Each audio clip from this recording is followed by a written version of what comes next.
Welcome to Entertainment, the channel that promises to entertain you, but it never does. Hey guys, today we'll be looking at 10 more fighters who quit during a fight. And I did not intend to call any of these fighters weak or cowards in part 1 of this video, except for Chavez Jr. of course. There are always reasons why fighters quit, and them just getting into the ring to fight somebody is pretty incredible and brave already. If you happen to like this video, please like and subscribe down below. Also be sure to turn on those notifications, and please let me know in the comments, who do you think is the toughest boxer of all time? Arturo Gatti has to be up there pretty high. This fight had a really weird ending. In 2000, Mike Tyson fought against Andrew Galata. This fight was after the Holyfield biting incident, so both of these fighters were seen as dirty fighters. As always, Tyson started the fight being really aggressive, but Galata was able to withstand the barrage for 2 minutes and 30 seconds of the first round, before a right hook connected that leveled Galata.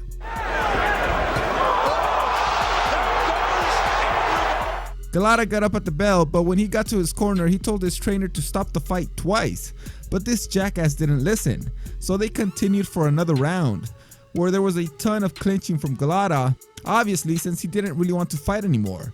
After that round, he told his corner he was done, and started walking across the ring, and eventually left the ring early. Galata was furious with his trainer, who didn't want to let him quit.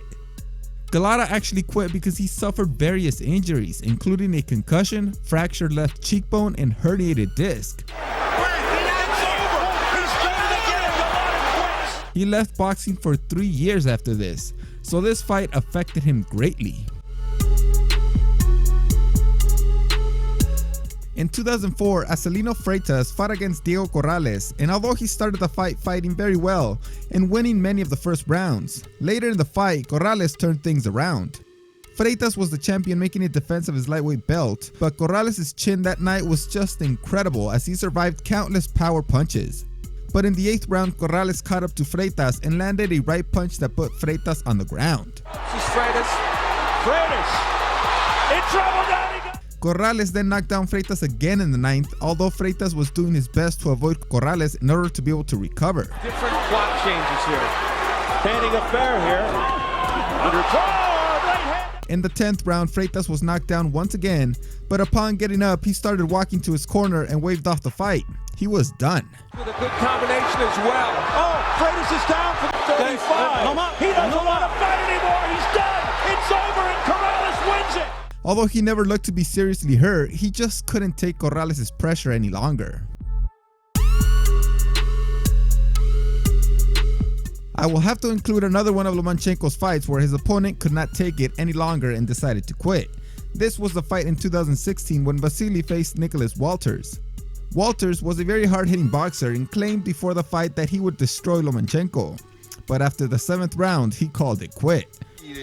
We have a him. Well, and our great Spanish interpreter, there's a mixed message. Oh, good shot. He's on his back foot. Keep going. This was a shocker to a lot of people because Walters did not have any injuries and was never actually dropped in the fight. Walters later claimed that his long break from boxing before this fight was the reason that he had quit. He was not in his best fighting form, and although he tried to get some good power punches in, Lomachenko was on target more than he was. It has to be really frustrating fighting against Lomachenko. Now we have Takashi Fuji, who quit against the great and elusive boxer Nicolino Locce. Fuji was a big puncher and would fight by absorbing the punishment from his opponent in order to get in close so he could get his shots off. But this style of fighting is very hard to do against one of the best defensive fighters of all time.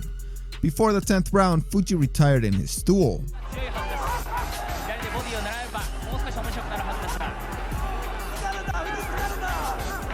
This fight is another one that did not have any knockdowns, but Locce was landing great powerful punches throughout the fight, but Fuji wasn't able to land his best punch even once, which is the wild right punch.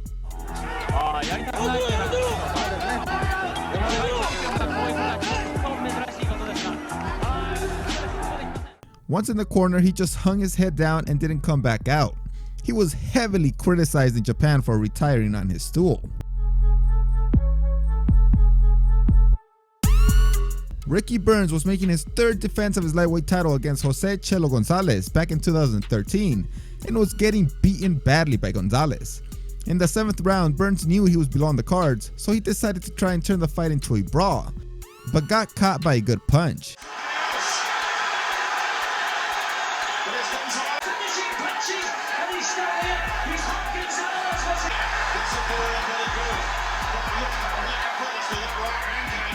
He continued trying to turn the fight around and managed to hurt Gonzalez, and this switched something in Gonzalez's head.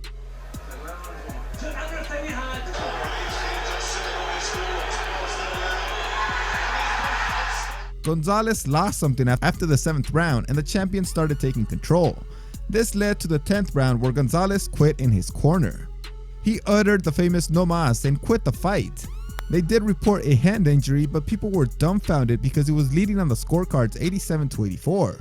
Of course, he didn't know that, but he should have known that he was doing very well, and fans were very unforgiving of Gonzalez.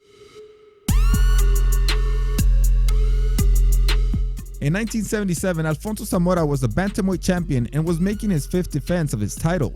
Zamora was fighting against Jorge Luján in this fight, and Zamora was a 10-1 favorite, so this was just considered a bump on the road for Zamora, who was trying to get back on track after losing to Carlos Zárate in a non-title fight 7 months prior. Zamora tried to use his incredible power to get Luján out, but Luján boxed very well and took many hard punches. But in the 10th round, Zamora basically gave up. Primero, segundo, tercer gol. Del quinto en adelante dijimos de Ecuador trabajando con una inteligencia. Esto es pelea, señores. Ahí está. Zamora took what looked to be a pretty light punch, and then he just dropped to his butt in the corner. He never got back up again, even though it seemed like he could have. Apparently, the loss to Zárate had taken his love of boxing away. He had 29 consecutive knockouts before Zárate beat him by a knockout, and he never recovered from that loss. Edwin Valero was a knockout artist, and when he fought back in 2010, that record kept going since his opponent Antonio De Marco quit on his stool. Even though Valero had gotten a huge cut over his right eye, De Marco still got punched into submission. Remember, a point was deducted. Now here, these rounds, Pacquiao fought this way of Manny Pacquiao, and there's the straight left again by Valero. They both got strong shots on each other, but Valero's character is something different from others. I saw an interview where he said that he wants to fight fighters who are going to hit him back hard. He wants battles, and this fight had its moments, but De Marco could not get away from the overhand left that eventually made him quit in his corner and not come out after the 9th round. Slowly, that's it, folks. Tony De Marco retiring on a stool.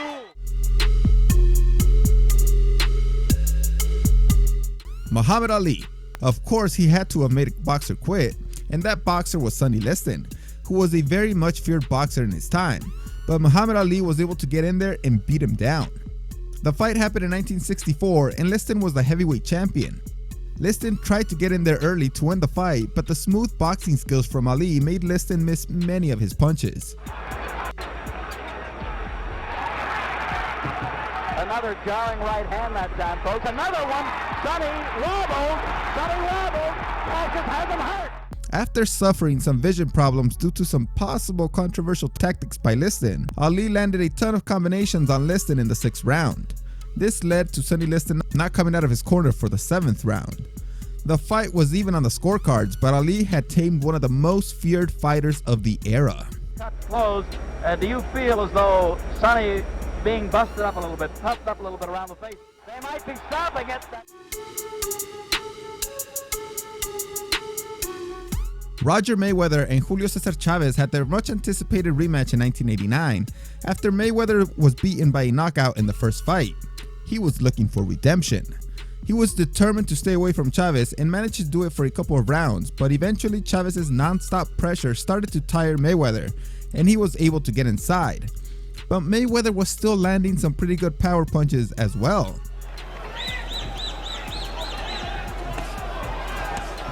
Good right cross.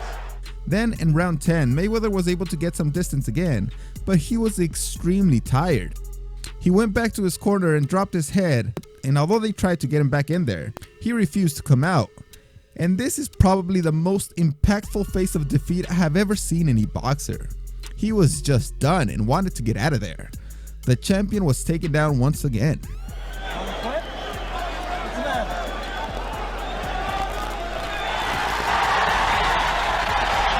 They have stopped the fight.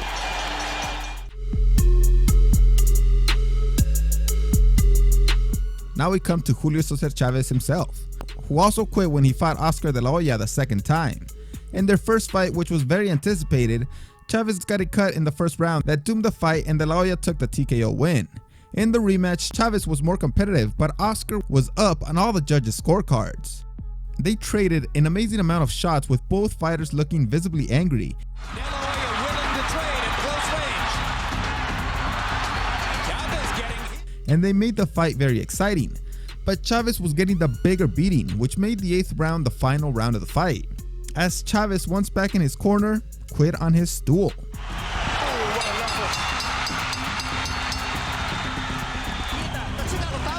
It's a small cut.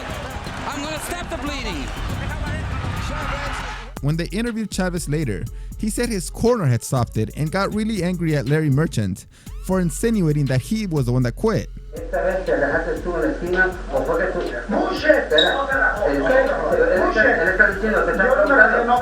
But he seemed to be pretty defeated in that video and seemed to just be done. I think he was happy the fight was over. All of these fighters were giving their all in these fights, it's just that the opponent was better that night. Some of these fights just came down to the opponent being able to take more punishment, since they both hit each other with their best shots. Thanks for watching this video. See you next time.